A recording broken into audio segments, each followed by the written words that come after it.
सो April 7 morning shift JEE Main 2025। एक ये question देखिए, motion of a charge particle in uniform magnetic field, और इसको परपेंडिकुलर फायर किया यूनिफॉर्म मैग्नेटिक फील्ड में। ठीक है, so it undergoes a circular arc of radius R. तो इसमें जो इस सर्कल में मूव करता है तो उसके लिए सेंट्रीपिटल फोर्स का जो सोर्स आता है वो force due to magnetic field रहता है। मतलब वो जो आपका सेंट्रीपिटल फोर्स है mv²/r, दैट इज़ QVB। तो एक v यहाँ से कैंसिल हो गया, तो यहाँ से आप यदि mv निकालेंगे तो बनेगा RQB।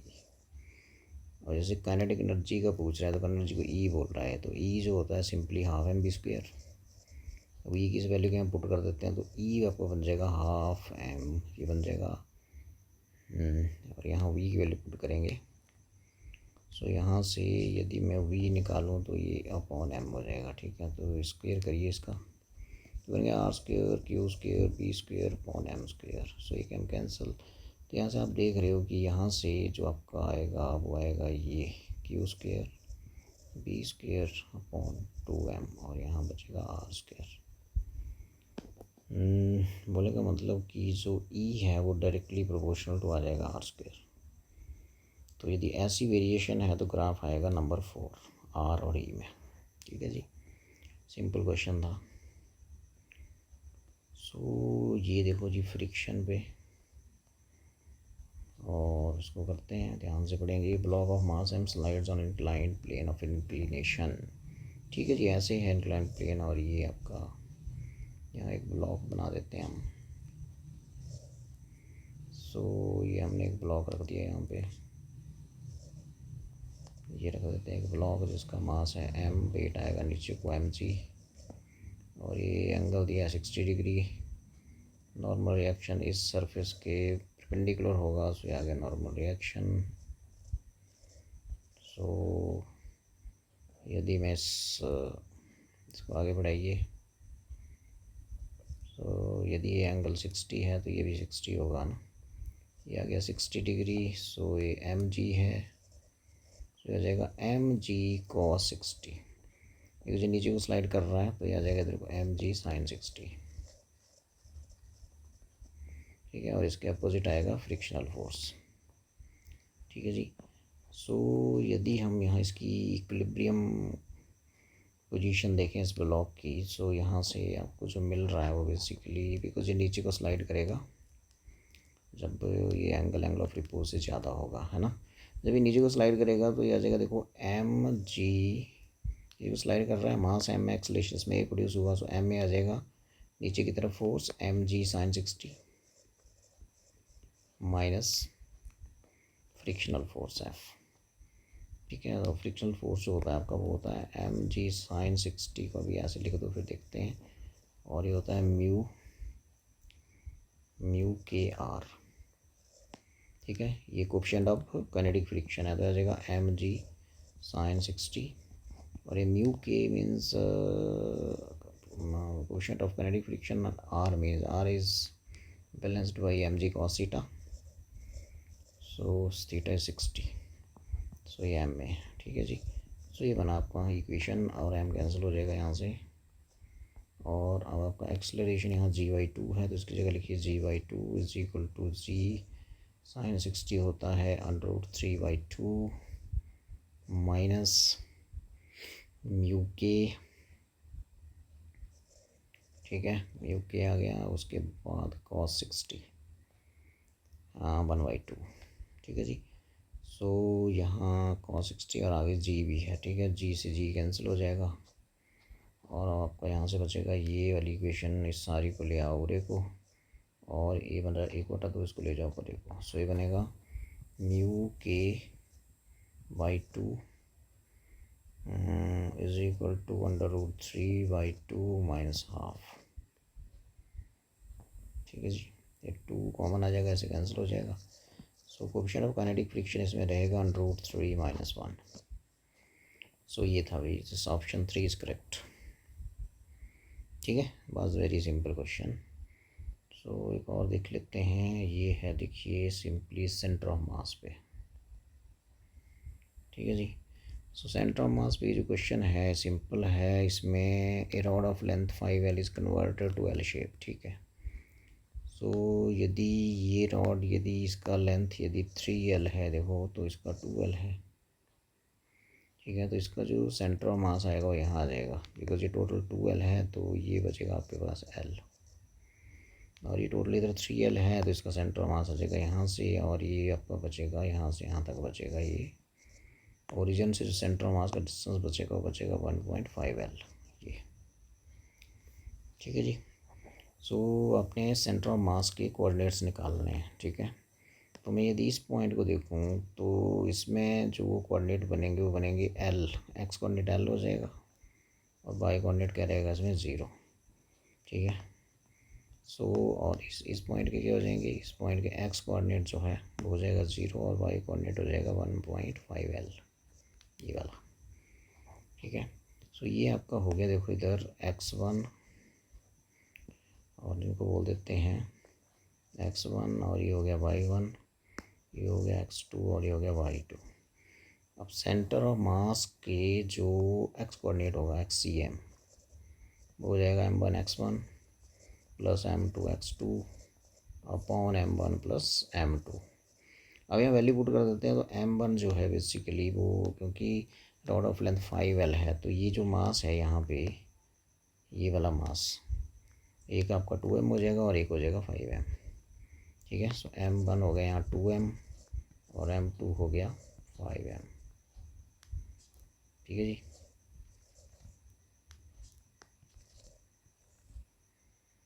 Three M value put कर देते हैं, m1 is 2m, x1 is L plus m2 is 3m and x2 is 0 upon 2m plus 3m हो जाएगा 5m। तो एक्स कोऑर्डिनेट आ जाएगा ये 2mL, ये वाला बचेगा तो 0 हो गया अपॉन 5m, एम से कैंसिल, आ जाएगा 2/5L, ये आ जाएगा। वाई कोऑर्डिनेट निकालिए, सो वाई कोऑर्डिनेट हो जाएगा ये YCM is equal to m1y1 plus m2y2 over sum of masses. तो आपके पास आ जाएगा, देखो m1 की वैल्यू वही 2m, y1 जो है बेसिकली वो 0 है, प्लस m2 3m, y2 जो है वो 1.5L है upon some of masses 5m, ठीक है। तो जिसका पोर्शन 2L इधर आ गया ना और 3L इधर आएगा तो इसका इस पोर्शन का मास 2m हो जाएगा और इसका 3m हो जाएगा। सो ये टोटल हो जाएगा 5m। तो ये वाला तो 0 हो गया ये, तो ये आ जाएगा आपके पास, ये वाला बचा, ये बचा 3m इंटू 1.5L बटे 5m बचा भाई, ठीक है।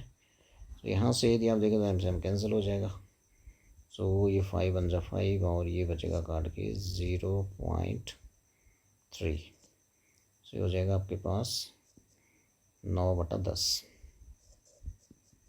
L। सो कोऑर्डिनेट्स आ जाएंगे, एक्स कोऑर्डिनेट जो है वो आपका रहेगा 2/5L और वाई कोऑर्डिनेट रहेगा 9/10L। So option 3 is correct, ठीक है। अच्छा क्वेश्चन था, सिंपल था। सो अब देखते हैं मोमेंट ऑफ इनर्शिया पे क्वेश्चन। सो ये क्वेश्चन क्या बोल रहा है, let's check.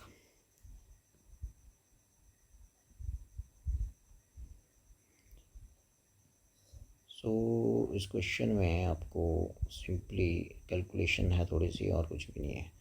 Moment of inertia disc का दिया जा रहा है, सेंट्रल एक्सिस जो इसके प्लेन के परपेंडिकुलर और सेंटर ऑफ मास से गुजर रही है, उसके बाद दिया जा रहा है आई, और उसके बाद होता कितना है, मतलब वो होता है mr²/2 होता है।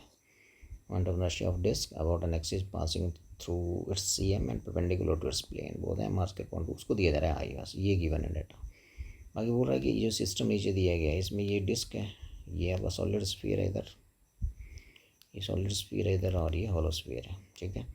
तो देखो ये डिस्क का अबाउट डायमीटर बन जाएगा और सॉलिड स्फीयर का अबाउट टेंजेंशियल एक्सिस जो इसके प्लेन में टेंजेंशियल एक्सिस के अबाउट बन जाएगा, और यहाँ भी टेंजेंशियल एक्सिस के अबाउट बन जाएगा हॉलो स्फीयर का, ठीक है। वो टोटल मोमेंट ऑफ इनर्शिया हम यहाँ से आराम से निकाल सकते हैं, ठीक है। सो ये हो जाएगा मोमेंट ऑफ इनर्शिया। देखिए पहले आ जाएगा आपका डिस्क का, तो ये डायमीटर बन जाएगा डिस्क का। तो डिस्क का वो डायमीटर क्या होता है, mr²/4, ठीक है। और सॉलिड स्फीयर का अबाउट डायमीटर होता है ये 2/5 mr²। और रेडियस यदि r है तो इस एक्सिस के अबाउट पैरेलल एक्सिस की थ्योरम लगाइए, तो दूसरा बन जाएगा ये डायमीटर क्या होता है 2/5 mr² प्लस मास इसका यही मानेंगे सारा, तो ये बन गया mh² mr²। सो ये हो गया सॉलिड स्फीयर का। अब लेते हैं हॉलो स्फीयर का, वो आ जाएगा आपका, हाँ हॉलो स्फीयर का अबाउट डायमीटर क्या होता है 2/3 mr², आ जाएगा 2/3 mr² प्लस mh² प्लस इसका मास भी यही मान लेंगे सारा, और ये डिस्टेंस रहेगा रेडियस। सो ये ऐड करना पड़ेगा थ्योरम ऑफ पैरेलल एक्सिस। सो ये है, बस इसको ऐड कर दीजिए, सारे को आ गया आंसर फिर। तो ये बन जाएगा आपका ये बन जाएगा mr²/4, आगे देखिए इधर, यहाँ से आगे कर रहे हैं अभी, mr²/4 प्लस ये बन जाएगा, यहाँ है 1 mr², सो 5 2 प्लस 7/5 mr²। और ये बन जाएगा, यहाँ भी 1 ही है, तो 1 जब इसमें ऐड करूँगा तो ये बन जाएगा आपके पास प्लस 1 mr², ऐसे लिख देते हैं 3 2 प्लस 5/3 mr², तो ये बनेगा भाई, ठीक है जी। और जहाँ mr²/2 आएगा उसको आई लिखना है, ठीक है।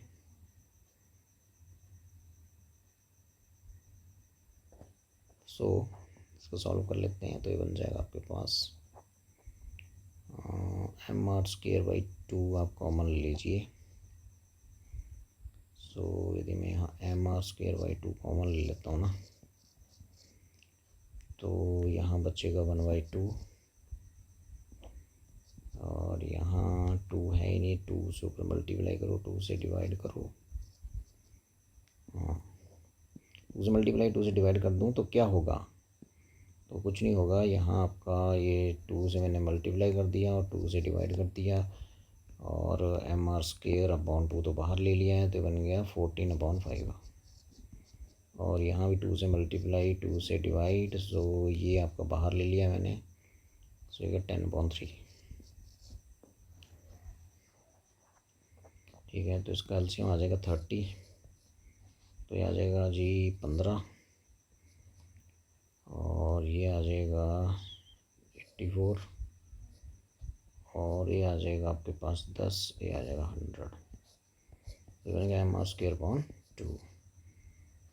उसको ऐड करेंगे तो बन गया 199, तो ये बन जाएगा आपका 199/30, और इसको इसने दिया है कि ये आई है, सो ये आ गया आंसर आपका 3।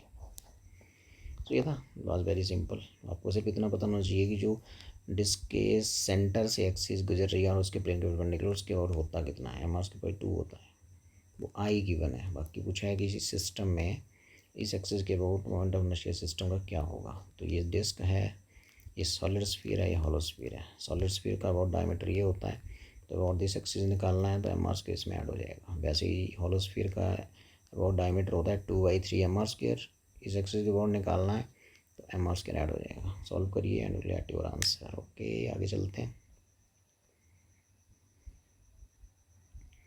तो ये ऐसा क्वेश्चन भी एक और शिफ्ट में भी आया था कि लेंस को यदि किसी और मीडियम में, पहले एयर में था फिर किसी लिक्विड में डाल दिया, तो उसमें सिंपल रहता है कि ऐसे लिक्विड में डालेंगे कि उस लिक्विड का रिफ्रैक्टिव इंडेक्स इसके अपने मटेरियल के रिफ्रैक्टिव मतलब 1.5 होता है जी ग्लास का, इसे जनरल लेते हैं 1.5, ठीक है, ग्लास का। अब यदि ऐसे मीडियम में इंट्रोड्यूस करोगे जिसका रिफ्रैक्टिव इंडेक्स 1.5 से कम है, तो लेंस का नेचर चेंज नहीं होता है। कॉन्वेक्स है वो कॉन्वेक्स ही रहेगा, कॉनकेव है तो कॉनकेव ही रहेगा, ठीक है। लेकिन किसी ऐसे मीडियम में डाल दिया जिससे 1.5 से ज़्यादा है, तो फिर लेंस का नेचर चेंज हो जाता है। मतलब जो कन्वर्जिंग लेंस है वो डाइवर्जिंग बन जाता है, और डाइवर्जिंग वाला कन्वर्जिंग बन जाता है। तो इस क्वेश्चन में लेंस को ऐसे जो ग्लास का दिया था, लेंस के मटेरियल का दिया था, वो दिया था आपको 1.6, ठीक है जी। तो 1.6 था इसका, फोकल लेंथ 20 था, ये फिर इसको एयर में था पहले, फिर इसको ऐसे मीडियम में डाल दिया किसी लिक्विड में जिसका रिफ्रैक्टिव इंडेक्स इसके अपने मटेरियल के रिफ्रैक्टिव इंडेक्स से ज़्यादा है, तो लेंस का नेचर विल चेंज।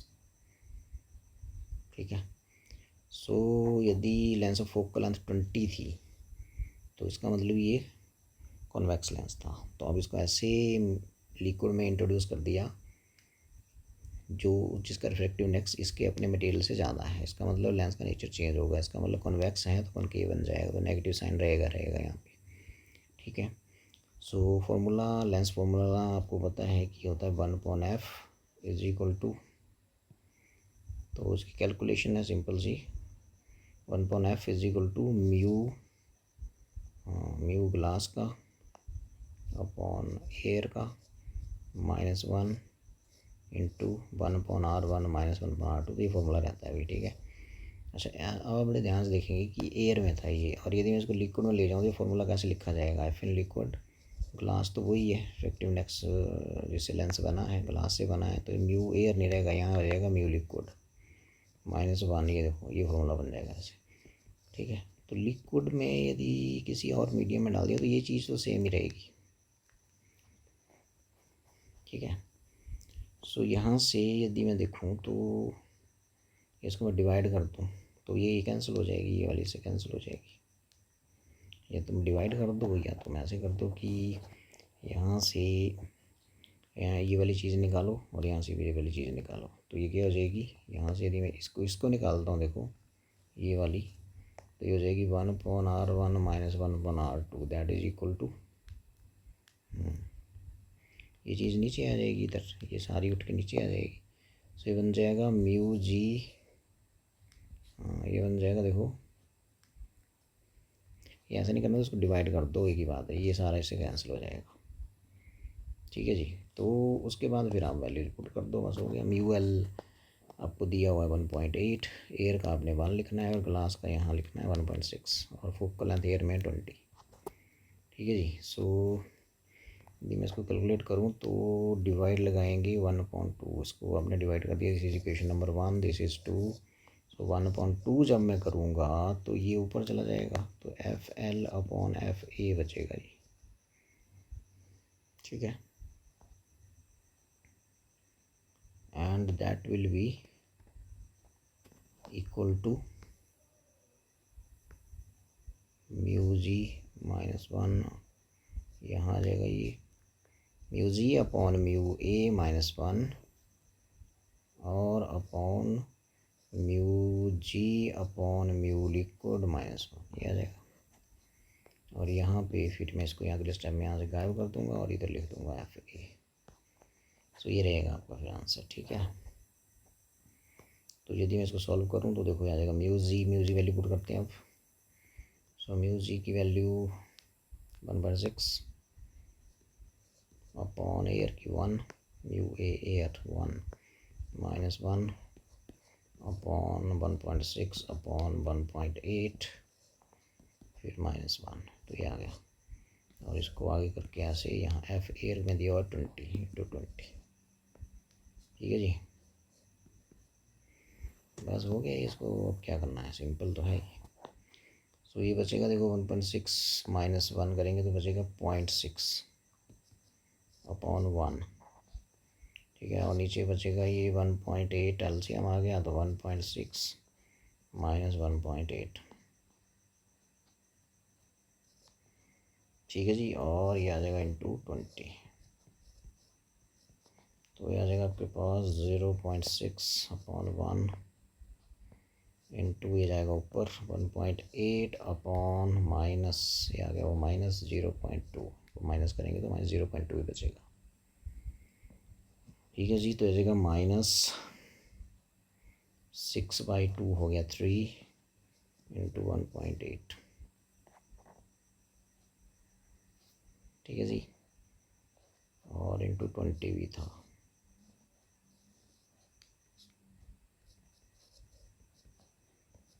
इंटू 20 तो 60 इंटू 18,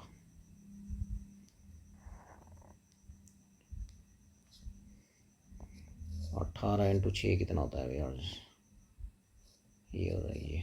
सो ये आ जाएगा 108, क्योंकि ये बन जाएगा 18/10 और ये बन गया 2, 18 थी 108 -108 सेंटीमीटर इसकी फोकल लेंथ हो जाएगी। ये हो गया। तो इसमें सिंपल लेंस मेकर फॉर्मूला लगाइए और जो लिक्विड है उसमें आपकी फोकल लेंथ आराम से पता लग जाएगी। सो ऑप्शन कौन सा है इसमें, ऑप्शन 4 इज़ करेक्ट हुई, -108। कैलकुलेटिव था थोड़ा, बाकी है सिंपल। तो ये EM बेस्ड क्वेश्चन देखिए, ये बोला है कि डायमेंशन इस क्वांटिटी के क्या होंगे। तो मैक्सवेल फोर्थ इक्वेशन आपने पढ़ी है कि जो लाइन इंटीग्रल होता है मैग्नेटिक फील्ड का around close path that is equal to mu naught, और ब्रैकेट के अंदर रहता है कंडक्शन करंट प्लस ये जो क्वांटिटी होती है ना अंदर d∅e/dt, ये इसको बोलते हैं डिस्प्लेसमेंट करंट ID। ठीक है, जब कैपेसिटर चार्ज हो रहा होता है ना, तो इसकी प्लेट्स के बीच, ये पॉजिटिव प्लेट है ये नेगेटिव प्लेट है, तो इसकी प्लेट्स के बीच क्या होता है ड्यूरिंग इट्स चार्जिंग, इसकी प्लेट्स के बीच इलेक्ट्रिक फील्ड टाइम के साथ चेंज हो रही होती है। इसका मतलब इलेक्ट्रिक फ्लक्स टाइम के साथ चेंज हो रहा है, इसका मतलब उसकी वजह से जो यहाँ करंट प्रोड्यूस होता है इस गैप में, उसको बोलते हैं डिस्प्लेसमेंट करंट। ठीक है, तो उसका फॉर्मूला ये रहता है। ये इसके डायमेंशनली इसको आप चेक करें, एप्सिलॉन नॉट का यहाँ भरिए, फ्लक्स का भरिए, टाइम का भरिए, विल गेट एम्पियर आएगा। इसका मतलब ये करंट है, इसका मतलब ये डिस्प्लेसमेंट करंट है। Option 1 is correct. इसके डायमेंशंस करंट के इक्वल होते हैं बिकॉज ये डिस्प्लेसमेंट करंट है। उसके बाद ये सिंपल सीरीज पैरेलल का क्वेश्चन, बड़ा सिंपल सा क्वेश्चन। ये देखिए हर रेजिस्टेंस आर है भाई, ठीक है, ये भी आर है ये भी आर है, तो ये तो बन गया बीट्स ब्रिज। देखो बड़े ध्यान से, यदि ये P है, यदि ये P है तो ये Q है, ये R है और ये S है। तो इसमें P/Q = बैलेंस ब्रिज की कंडीशन क्या रहती है, P/Q = R/S। तो ये सारे R हैं, तो R/R = R/R, तो 1 = 1। इसका मतलब ब्रिज इज बैलेंस्ड। जब ब्रिज बैलेंस होता है तो यहाँ से जो करंट चलता है वो CDR में कोई करंट फ्लो नहीं करता। इसका मतलब ये जो रेजिस्टेंस है इसको निगलेक्ट कर दो। ठीक है, तो इसका मतलब ये आप दोनों क्या हो गए, ये दोनों हो गई सीरीज़ में, ये भी दोनों सीरीज़ में, तो ये दोनों सीरीज़ में R+R हो गया 2R, और इधर भी हो गया 2R। ठीक है, अब ये 2R जो है हो गए पैरेलल में। ये पॉइंट A है इधर,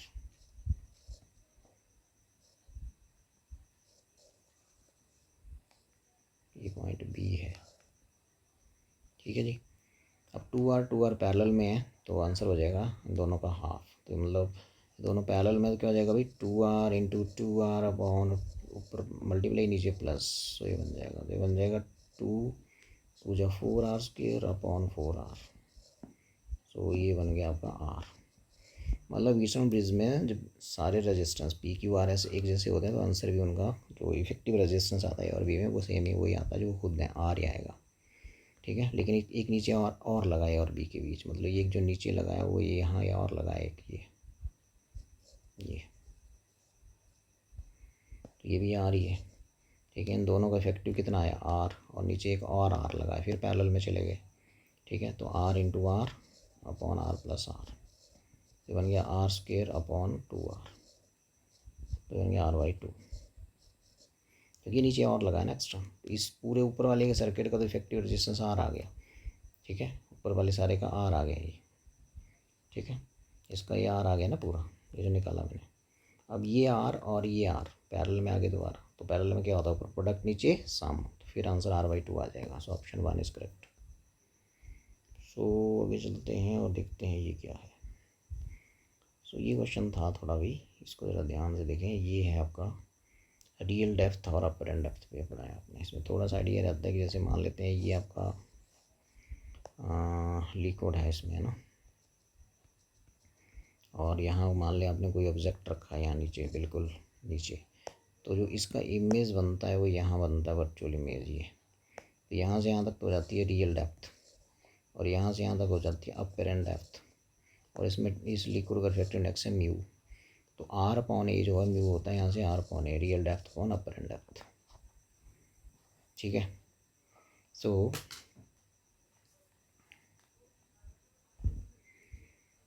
यहाँ से फिर आर अपॉन ए, आपको ये आइडिया लग गया कि यहाँ से ये होगा। तो अपर एंड डेप्थ क्या होगी यहाँ से, इनको एक्सचेंज कर दो तो ये होगी आपकी R upon mu, real upon mu.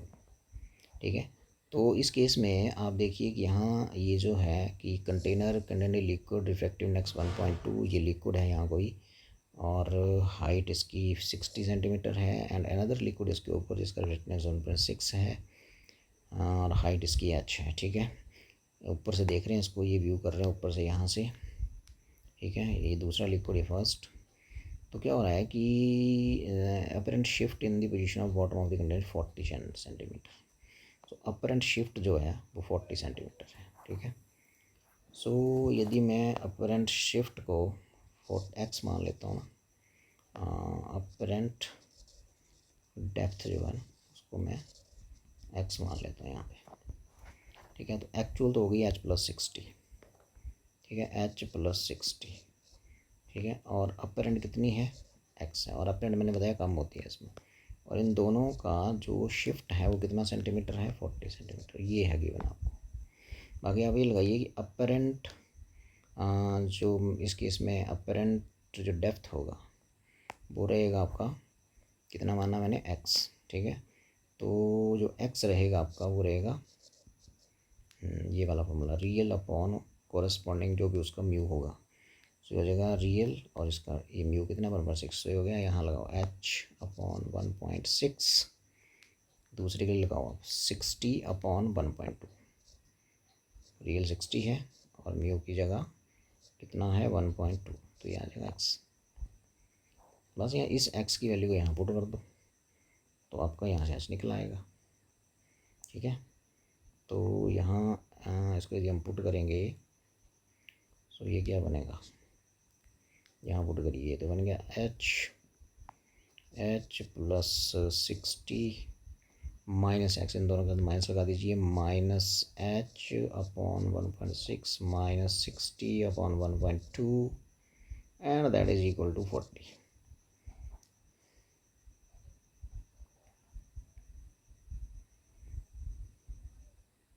ठीक है, ये अपरेंट डेप्थ मैंने बॉटम की मानी x। ठीक है, सो यहाँ से बस h रह गया, h निकाल लो, हो गया क्वेश्चन। उसमें h ही पूछा है कि वैल्यू ऑफ h क्या होगी। ये जो दूसरा आपने यहाँ एक और लिक्विड डाला है, इसकी ये पूछ रहा है कि ये h कितना है इसका, कितनी हाइट है इसकी यहाँ पे।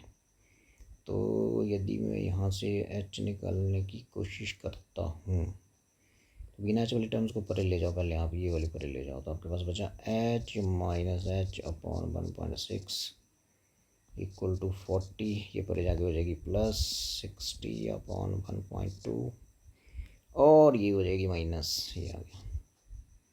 ठीक है जी, अब इसको सॉल्व कर लेते हैं। सो h हो गया यहाँ से, ये हो गया आपके पास 1.6h minus h/1.6 is equal to, ये हो गया -20 प्लस ये हो गया 600/12। ठीक है जी, तो इसको मैं यदि माइनस करूँगा तो रहेगा 0.6h। ठीक है, और नीचे है 1.6, तो ये बन जाएगा आपके पास, ये कितना बनेगा भाई, 12×5=60, सो ये बन जाएगा 30। ठीक है जी, सो हो जाएगा यहाँ से h कितना हो जाएगा, यहाँ से 30, ये चला जाएगा इधर क्रॉस मल्टीप्लाई, और ये आ जाएगा 0.6, और ये आंसर आ गया शायद। लेट अस चेक कितना है ये आ जाएगा आपका 0.1, 6 से काटिए इसको, और ये आ गया 5।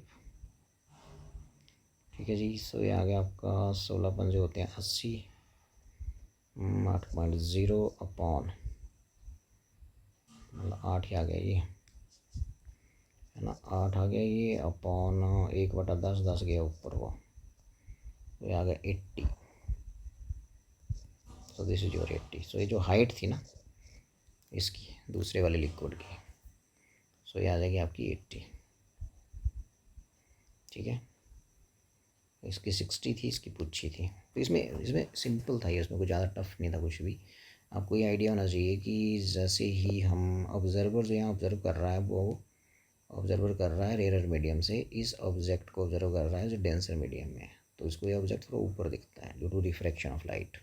तो रिलेशन ये आता है कि जिस मीडियम में आपका ऑब्जेक्ट है उसका रिफ्रैक्टिव इंडेक्स यदि म्यू है तो ये होता है mu equal to real upon apparent. तो यहाँ से अपेरेंट क्या आ गया, रियल अपॉन म्यू। और यहाँ से अपेरेंट डेप्थ मैंने बॉटम का मान लिया एक्स, ठीक है, एक्स मानना था। सो फिर मैंने बोला कि दोनों के लिए लगा दो ये वाला फार्मूला। तो अपेरेंट पहले का हो जाएगा रियल अपॉन म्यू, रियल कितना है एच अपॉन 1/6, दूसरे का कितना है 60 अपॉन 1/2, ये आ गया। और इसने शिफ्ट दिया था, शिफ्ट क्या होता है, शिफ्ट होता है यहाँ से आर माइनस ए, ठीक है, शिफ्ट जो होगा ना बेसिकली वो होगा आर माइनस ए, ये। तो आर कितना है, रियल, रियल कितना है एच प्लस 60, ये लिख दिया, माइनस ए कितना है, कितना माना मैंने x is equal to shift दिया है 40 सेंटीमीटर। तो आपकी फिर यहाँ से दो इक्वेशनें बन गई, एक शिफ्ट वाली और एक यहाँ से जो यहाँ से मैंने बताया आपको ये। अब यहाँ कुछ नहीं करना, आपने इस एक्स की वैल्यू यहाँ पुट कर दीजिए, सॉल्व करिए, एच आ जाएगा आपका। So H will be 80 centimetre. So option नहीं था इसमें, सॉल्व करके बताना था कि कितना आएगा, तो यहाँ आएगा 80 सेंटीमीटर। सो ये भी एक सिंपल सा क्वेश्चन है, इसमें कुछ नहीं है। सो इस क्वेश्चन में क्या है कि two charges Q1 Q2 separated by distance 30 centimetre. Okay, ये 30 सेंटीमीटर का डिस्टेंस है। Third charge Q3 initially at C पे बैठा है ये चार्ज, ठीक है। तो मूव्ड अलॉन्ग दी सर्कुलर, इस बात पे इसको मूव किया, सी से डी ले गए। और फिर if the difference in potential energy due to movement of Q3, definitely potential energy system की चेंज होगी जब सी से डी जाएगा, सिस्टम ऑफ 3 चार्जेस है ये। तो वो डिफरेंस निकालना है आपने, वो दिया हुआ है इसने, और बताओ यहाँ के कितना होगा, ये क्वेश्चन, ठीक है। सो भी इसमें जैसे हम सिंपल बेसिक से चलते हैं, तो सिंपली जो आपका पोटेंशियल डिफरेंस रहता है वो क्या रहता है, work done to move a test charge upon जिसको मूव किया Q0, ये रहता है ना। सो ये जो वर्क आएगा यहाँ से आ जाएगा पोटेंशियल डिफरेंस इनटू जिसको मूव किया, कौन है वो Q3।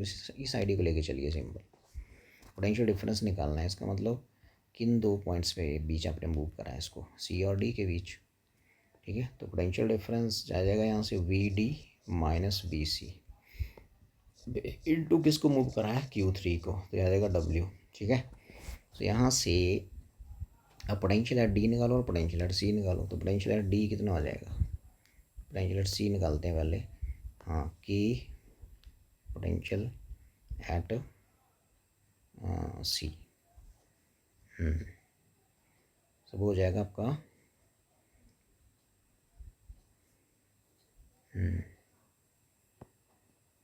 इस पॉइंट सी पे पोटेंशियल कितना हो जाएगा, पोटेंशियल का फॉर्मूला क्या रहता है आपका, V is equal to KQ upon distance, ठीक है। सो पॉइंट सी पे जो पोटेंशियल होगा, एक होगा Q1 का और एक होगा Q2 का। तो एक हो जाएगा आपका Q1 का, Q1 अपॉन Q1 का डिस्टेंस कितना है सी से 40 मीन्स 41, ये 0.4 मीटर में, ठीक है। और सी पे निकाल रहे हैं ना पोटेंशियल, तो एक तो हो गया Q1 का और एक होगा किसका Q2 का। तो आ जाएगा KQ2। अब Q2 का डिस्टेंस देखना पड़ेगा, ये वाला डिस्टेंस, ठीक है। तो ये वाला जो डिस्टेंस है आपका वो आ जाएगा, ये वाला डिस्टेंस बोल रहा हूँ, ये वाला डिस्टेंस कितना आएगा भाई, यदि ये 30 है 40 है, पाइथागोरस थ्योरम से आ जाएगा 50 सेंटीमीटर, तो आ जाएगा यहाँ 0.5। तो ये पोटेंशियल आ गया सी पे। अब निकालो डी पे, पोटेंशियल है डी होगा, इस पॉइंट की बात करते हैं आप। तो ये 30 है, ठीक है। तो ये कितना बचेगा बी से डी तक, ये टोटल दिया 40, ये जो लिखा है यहाँ पे circle path of the radius 40, तो रेडियस 40 है, तो ये बचेगा आपका 10 सेंटीमीटर, ठीक है। सो यहाँ से यदि पोटेंशियल एट डी निकालें हम यहाँ, तो यहाँ पे भी पोटेंशियल एक Q1 का होगा और एक Q2 का होगा, तो आ जाएगा Q1 की दूरी कितनी है यहाँ से 0.30 आगे 10.4, और के पोटेंशियल होगा Q2 का, Q2 की डिस्टेंस यहाँ से है 0.1, ये आ गया, बस यहाँ पुट कर दो। तो यही आपकी पोटेंशियल एनर्जी में चेंज आएगा यहाँ, तो इसको हम डेल्टा यू बोल देते हैं। सो डेल्टा यू आपका आ जाएगा BD, ये माइनस ये करेंगे, ये माइनस ये करेंगे तो इसमें ये तो गया, कैंसिल हो गया, ठीक है। ये माइनस ये कर रहे हैं हम, तो इसको पहले लिखो कि क्यू ये बचा 0.1 माइनस Q2 है ये, कि Q2 अपॉन 0.5, ठीक है जी, ये आ गया, और इंटू Q3 हो गया। सो यहाँ से यदि K की वैल्यू तुम्हें पता ही है कितनी होती है, K Q2 कॉमन आ गया, अंदर क्या बचा ये, यहाँ बचा 10, 1.10 होकर 10 ऊपर चला गया, और यहाँ बचा 5 अपॉन, यहाँ बचा 2, ठीक है। बिकॉज ये बनेगा 5.10, 10.5 एंड विल कैंसिल 2 बचेगा यहाँ पे, और Q3। अब K की वैल्यू होती है 1/4/ε0, ठीक है। सो ये आ गया, इसको पहले लिख देते हैं Q3 को, और आगे आ गया 8, ये 10 माइनस 8, ये कुछ नहीं लिखा, नहीं Q3 लिखा भाई, Q3, और आगे बचा 8, और ये बचा Q2।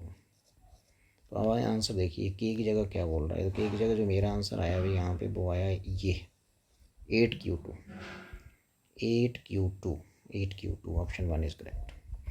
सो ये सिंपल बेसिक से चलिए and will get your answer, ठीक है। जो वर्क डन होगा इसमें that will be the change in potential energy, and that will be the potential difference जिन दो पॉइंट्स के बीच आपने उसको मूव करा है, मल्टीप्लाइड बाई जिस चार्ज को मूव करा है, that is Q3। So will get your, it was a system of 3 point charges, 3 point charges की जो आपकी पोटेंशियल एनर्जी है हमने निकाली हुई है, थ्योरी नोट्स में भी हम करते हैं उसको। ओके, आगे चलते हैं और ये देखते हैं क्या है। बोर्स मॉडल पे क्वेश्चन है, सिंपल सा क्वेश्चन है भाई। क्या बोल रहा है, in hydrogen like ion energy difference between second and ground state. Second excitation के लिए एन की वैल्यू 3 रहेगी, और ग्राउंड के लिए एन की वैल्यू 1 रहेगी, ठीक है। और उसमें एनर्जी डिफरेंस जो होता है, वैसे एनर्जी एन ऑर्बिट में क्या रहता है, -13.6 Z² अपॉन n², ये रहता है इलेक्ट्रॉन वोल्ट में, ठीक है। तो यदि हम बात करें कि थर्ड से 1 में, तो आपके पास एनर्जी आ जाएगी, फर्स्ट में आ जाएगी, देखो, या इसको सीधा लिख दो, डेल्टा ई क्या बन जाएगा यहाँ से, 30 माइनस को बाद में लेते हैं तो 13.6, हाँ, Z², जेड एटॉमिक नंबर है, और अंदर आ जाएगा आपका 1 अपॉन n² -1/n1², ये आ जाएगा, ठीक है। इस माइनस को यदि मैं अंदर ले जाता हूँ तो फिर यहाँ से ये माइनस गायब, और यहाँ 1 2 एक्सचेंज हो जाएंगे, तो यहाँ जाएगा 2। अब वैल्यू पुट कर दो, देखो -13 माइनस गायब हो गया, यहाँ से आगे ये इधर आ गया, उधर हो गया, तो यहाँ 1 पहले आ जाएगा, 2 बाद में, तो Z², और ये एनर्जी जो दिया है, एनर्जी डिफरेंस दैट इज़ 108.8, ठीक है। सो n1 ग्राउंड स्टेट के लिए लाना है 1/1² -1/3²। सेकेंड एक्साइटेशन स्टेट में इनकी वैल्यू 3 रहती है, ठीक है। तो यहाँ से आप Z² निकाल दो, तो बन गया 13.6 Z², और ये बन गया 1 -1/9, ठीक है जी, 108.8। सो ये बन जाएगा यहाँ से कितना बनेगा, 9 -1 8.9, ठीक है। तो ये बन गया आपका 108.8 13.6 Z², और ये बन गया 8/9। तो Z² यहाँ से देख लेते हैं कितना आता है, यह आ जाएगा 108.8 इंटू 9 अपॉन 13.6 इंटू 8, ठीक है जी। सो यहाँ से देखो कितना आएगा ये, तो 136 को यदि मैं मल्टीप्लाई करता हूँ 8 से, 136 को 8 से करते हैं, 8 चुकी 48 हो गया, 4 4 28 हो गया, तो 10, तो ये तो भाई सीधे चला गया यहाँ से, ये सीधे चला गया यहाँ से 8 से, ठीक है, और 8 से 8 कट गया, तो Z² आ गया 9, तो Z आ गया 3, तो Z² 9, और Z आ जाएगा यहाँ से √9, सो Z की वैल्यू होगी 3, ये है ऑप्शन 4। ठीक है जी। सो ये बहुत मॉडल पे क्वेश्चन था, सिंपल। और ये देखो जरा एक और सिंपल KTG पे, कंडक्टिविटी थ्योरी ऑफ गैसेस पे क्वेश्चन, और इसमें सिंपली गामा पूछ रहा है। CP1 CP होता है गामा, और गामा का फॉर्मूला रहता है 1+2/डिग्रीज ऑफ फ्रीडम। ठीक है जी। तो यदि मैं F की वैल्यू बात करूँ तो मोनोटॉमिक से चलते हैं। F की वैल्यू 3, डायटोमिक रिजिड के लिए 5, नॉन रिजिड के लिए 7, और ट्राइटॉमिक रिजिड गैस के लिए होती है 6। बस ये पुट्टी करना है आपने यहाँ। तो इसके लिए गामा रहेगा, पहले के लिए यहाँ निकाल लेते हैं। तो ए के लिए जो गामा है वो आपका रहेगा 1+2/F 2/6, तो 1+1/3, मतलब 3 ठीक है। बी के लिए देख लेते हैं। बी के लिए गामा रहेगा 1+2/7, 7+2, 7/9/7। ठीक है। सी के लिए देख लेते हैं। गामा इज इक्वल टू 1+, सी के लिए देखते हैं भाई, gamma is equal to 1+2/F। सी है मोनोटॉमिक 3, क्या जाएगा 3+2 5/3। और देखते हैं अब डी के लिए, डायटोमिक रेजिड गैस के लिए। सो डी के लिए हमारे पास आ जाएगा गामा 1+2/5, तो आ जाएगा 5+2 7/5। तो देख लीजिए कौन सा ठीक है। ए के साथ आया तीसरा, गामा है 4/3, इसका आया 4/3, 9/7, 5/3, गामा की वैल्यू बता रहा हूँ मैं आपको, और 7/5। अब आप मैच कर लीजिए। तो ए आएगा 3, और बी के साथ आएगा 4, बी के साथ डायटोमिक नॉन रिजिड 9/7, बी के साथ आएगा 4, और सी के साथ आएगा 1, 5/3, सी के साथ 1 है ना, और डी के साथ 7/5, 7/5 मीन्स 2। सो ये था भाई। So I think option 1 is correct. Simple question. So एक और देखता हूँ मैं आगे क्या है। ये है question, percentage increase in magnetic field. Simple सा क्वेश्चन। देखो एरर्स जैसे हम करते हैं ना, with in the current carrying solenoid, current carrying solenoid के अंदर जो फील्ड रहता है वो रहता है μ0 Ni। ठीक है, मतलब बी जो है वो डायरेक्टली प्रोपोर्शनल टू μ0 है। तो जब हम किसी मीडियम को डाल देंगे तो वहाँ पे म्यू लिखना है आपने। तो ये बंदे का परसेंटेज चेंज क्या होगा फिर, परसेंटेज इंक्रीज होगा मैग्नेटिक फील्ड में, दैट इज इक्वल टू, जब आपने मीडियम डाल दिया तो मीडियम की प्रोबेबिलिटी माइनस μ0 शुरू वाली अपॉन μ0 × 100। वैल्यू पुट कर देते हैं, अलग अलग कर दो इसको। μ/μ0 कितना होता है, μr -1 बन गया × 100।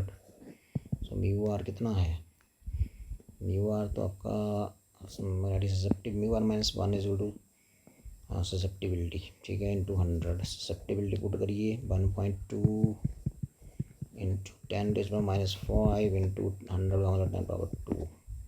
सो आ जाएगा 1.2 × 10⁻³ 1.2 × 1.2 का मतलब 12/10 का मतलब 2 पंजे 10, 2 छक्के 6/5 × 10⁻³ ये आ जाएगा भाई percent. Option 1 is correct. Simple था, कुछ नहीं था। परसेंटेज इंक्रीज इन बी, क्योंकि म्यू पे डिपेंड कर रहा है। मीडियम का आएगा पहले और वैक्यूम का बाद में। This is magnetic permeability of medium, this is magnetic permeability of vacuum. μr -1 होता है चाहिए, and that is magnetic susceptibility. तो वो उसका दिया हुआ था, मैंने डिससेप्टिबिलिटी पुट कर दी हमने, तो आंसर आ गया। बस ये सिंपल क्वेश्चन, ठीक है जी। So two harmonic waves moving in same direction superimpose to form this. So beats पे क्वेश्चन है, गुड, बीट्स। सो यदि हम बात करें तो इसमें x की वैल्यू लिखो पहले, यहाँ पर फॉर्मूला लगेगा भी इसमें, x is equal to A cos 1.5 t cos 50.5 point I 50.5 और आगे टी, ठीक है जी। तो भी इसमें फॉर्मूला लगा देते हैं, ये फॉर्मूला रहता है cos A cos B is equal to 1/2 ऐसे करके cos A plus B plus cos A minus B, याद रखिए तभी काम होगा इसमें। तो शुरू करते हैं, तो ये हो जाएगा x is equal to half, यहाँ a पहले है तो a/2 हो गया ये, और आगे ब्रैकेट के अंदर देखो क्या क्या आएगा, cos A plus B, T common ले लेता हूँ। सो 1.5 में जब मैं 50.5 ऐड करूँगा तो ये 52 ही बन जाएगा, 52t, ठीक है जी। और यहाँ पहुँच गया मैं plus cos A minus B करूँगा अब, ठीक है, मतलब इसमें से घटाऊँगा अब। सो 50.5 में से जब आप 1.5 घटाओगे तो बनेगा 49 और आगे टी बचेगा, तो ये बचा, ठीक है। सो अब इसको आपने कुछ नहीं करना है, बिकॉज कॉस ओमेगा टी है, तो यहाँ ओमेगा 1 टी है ये, तो ओमेगा 1 की जगह क्या है भाई, ओमेगा 1 की जगह 52, ठीक है। सो ओमेगा 1 यहाँ से आ गया 52 और ओमेगा 2 आ गया 49, ये आ गया। तो यहाँ से ओमेगा होता है 2πf1 52, तो f1 हो गया यहाँ से 52/2π, ठीक है जी।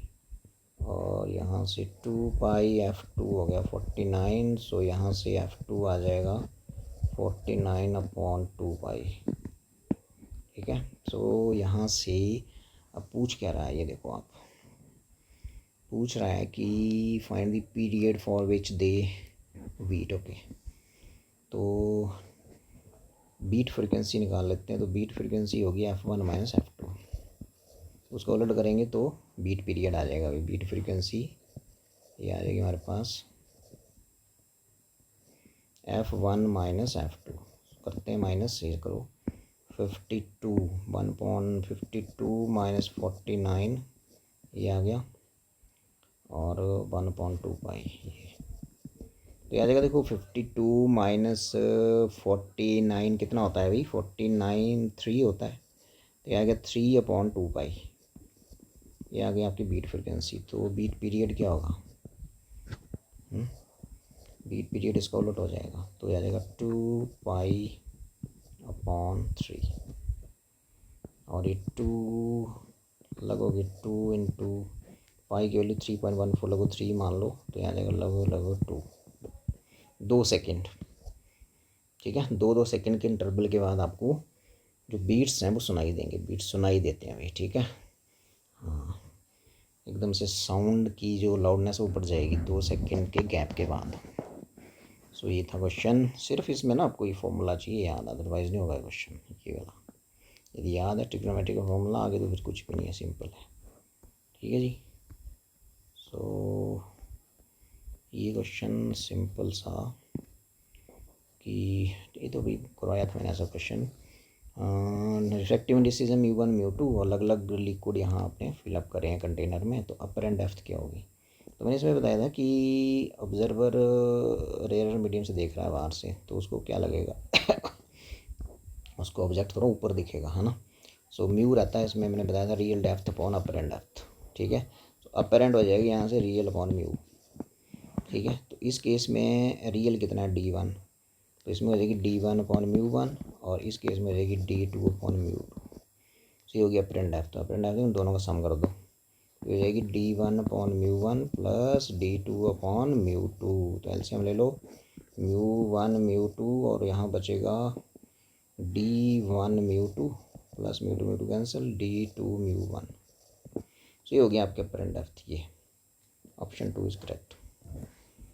सिंपल क्वेश्चन, ठीक है। सो भी यही था, मुझे लग रहा है सारे हो गए। Okay then.